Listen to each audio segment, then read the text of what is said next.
posso falar de um caso que surgiu exatamente. Eu fiz a pesquisa e a pessoa já me tinha falado no acontecimento. Falou-me nos 3 acontecimentos mais importantes, relevantes da vida dela, que impactaram mais a vida dela, mas não me disse as idades, não falámos em idades. Eu fiz o mapeamento e encontrei aos 47 anos uma situação realmente de impotência, um estudo de impotência. E então eu disse, ela com 47 anos, isso foi em que ano? Em que ano isso foi? Então estivemos ali a fazer as contas e chegámos logo ao ano, porque ela fixava melhor por ano. E ela, nessa data então foi isto. Mas eu até foi, efetivamente até foi uma situação. E ela disse, mas eu acho que foi aos 44. E eu disse-lhe assim, não, mas é que eu fiz segunda vez no mapeamento, perguntei realmente se era aos 47 anos e ela disse, se calhar foi aos 44. Eu disse, não, então tem que ser uma situação de 47 anos, não pode ser aos 44. Essa que deu é 47, desculpa. Então ela lá se lembrou e ela disse, realmente foi esta situação assim, assim. E eu disse, pronto, foi isso que está aí ainda, que está muito impactante no seu ser, ou seja, que está a interferir muito com as suas insónias, porque foi um momento de grande, muito complicado, que ela passou, não ela própria, mas por acompanhamento, sentiu-se impotente perante uma doença do marido. E então afetou-a. É uma situação de impotência, não é? E é claro, verdade. porque quando você vê alguém que você ama padecendo de... Algumas pessoas perguntam para mim, Gi, eu acho que depressão, ansiedade é genético, porque a minha mãe teve, a minha avó teve, eu tenho. Aí eu falo sempre, pensa comigo. Você está vendo a sua mãe, você criança, vendo a sua mãe preferindo ficar em casa sozinha no quarto sem estar com você. Você não sabe que é porque ela está doente, porque nem ela às vezes sabe.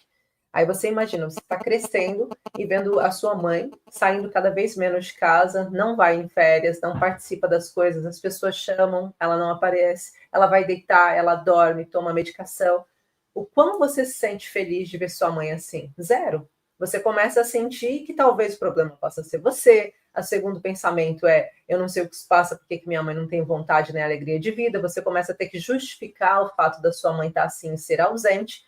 Por quê? Porque às vezes não há um diálogo natural dentro da família para explicar para os filhos também o que é a doença. É uma coisa que eu falo muito. É como estavas a dizer, muitas vezes a própria pessoa não sabe o que é que está a passar, o que é que está, não sabe simbolizar isso acontece muito nas crianças. Nós temos que dizer às crianças, tu estás triste, estás a chorar. Estás alegre, não é? Então temos que aplicar estes adjetivos às crianças e muitas vezes as pessoas doentes, nós estamos muito a viver a nossa dor e nem nos apercebemos. Isto é como eu, terapeuta, estar com uma gripe. Ainda a semana passada tive com uma constipação.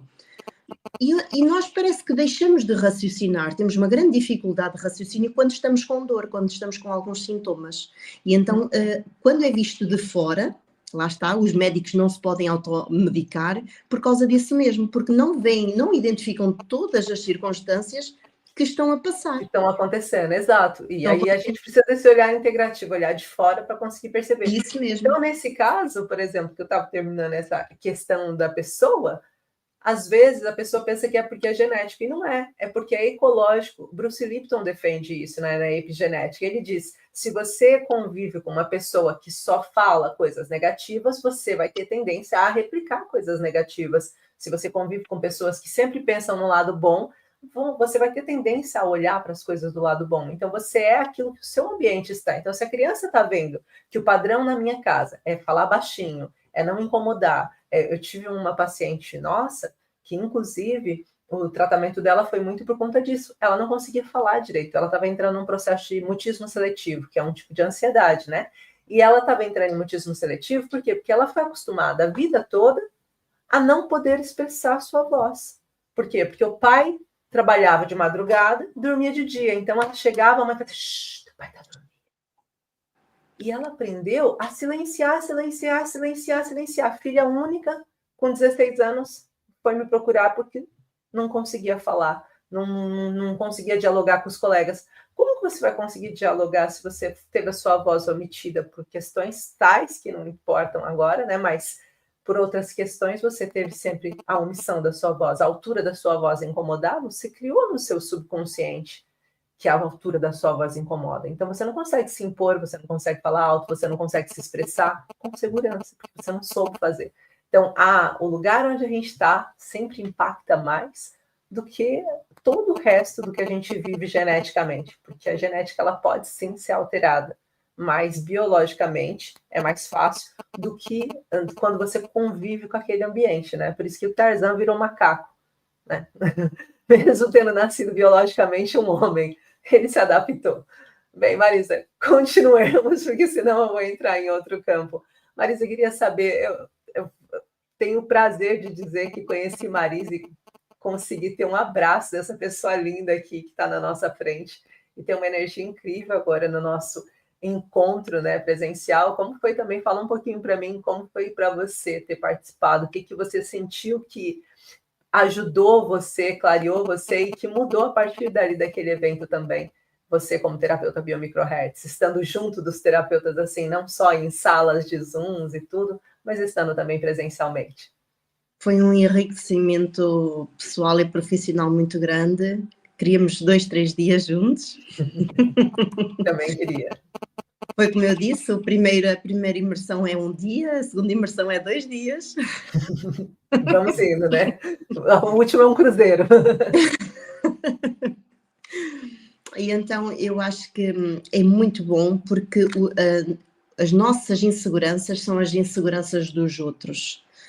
Por isso é que é tão bom também termos o grupo, termos no fundo este suporte, este apoio de uns que já estão mais avançados, de outros que estão mais recentes, como foi o nosso caso, não é? E acaba por efetivamente ser um suporte e uma segurança de estamos ali para o mesmo, estamos ali no mesmo comboio.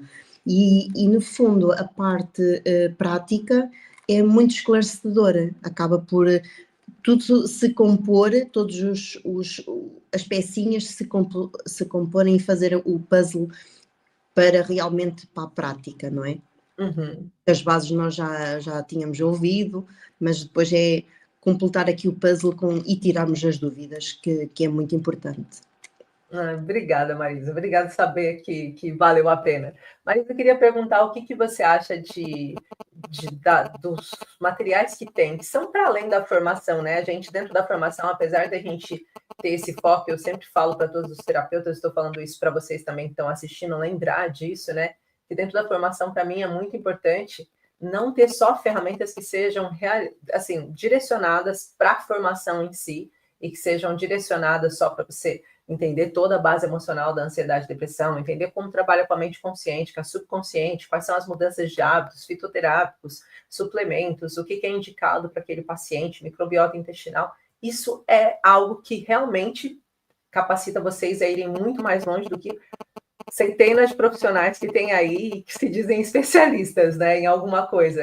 Vocês conseguem ir muito mais longe. Mas eu falo no campo por exemplo, as imersões que nós temos, que é, por exemplo, de conteúdos, de redes sociais, de como conseguir construir uma rede social sólida, como ajudar também na criação de conteúdos para presencialmente você apresentar propostas, né, junto com juntas de freguesias, com espaços onde você pode usar o seu certificado para se colocar, fazer parcerias, todos os conteúdos que estão à volta. O quanto você acha que eles são importantes também para somar na formação, desse intuito de poder chegar e saber como atender crianças e adolescentes, ou como trabalhar com seniors, como trabalhar coletivamente ou individualmente, questões específicas, ou se você acha que não precisava, mas que bom que está lá. Sim, efetivamente eu acho que é uma formação, lá está, foi o que eu disse desde o início, é uma formação, não é só um cursozinho que a gente consegue fazer aqui num fim de semana, tiramos para fazer, para ouvir. É efetivamente muito, muito intenso e muito completo, como se nós nunca tivéssemos mexido no computador, como se nós nunca tivéssemos estado em contacto com, por exemplo, produtos naturais, ou seja, é tudo muito explícito e dá-nos aqui um enriquecimento à volta do centro, não é? Da parte da biomicrohertz, todo este apoio de como complementar e sermos realmente uns excelentes profissionais nesta área, não só pela informação base da técnica em si, mas também toda a informação, todo o conteúdo que traz nesta formação, eu acho que é complementar e é importante, acaba por ser, porque, por exemplo, eu na área dos computadores, eu não domino muito bem. Então, para mim foi muito, muito interessante aprender certas coisas e lá está, o passo a passo é muito importante para conseguir-me acabar por ser autónoma, não depender de outras pessoas para o fazer, não é?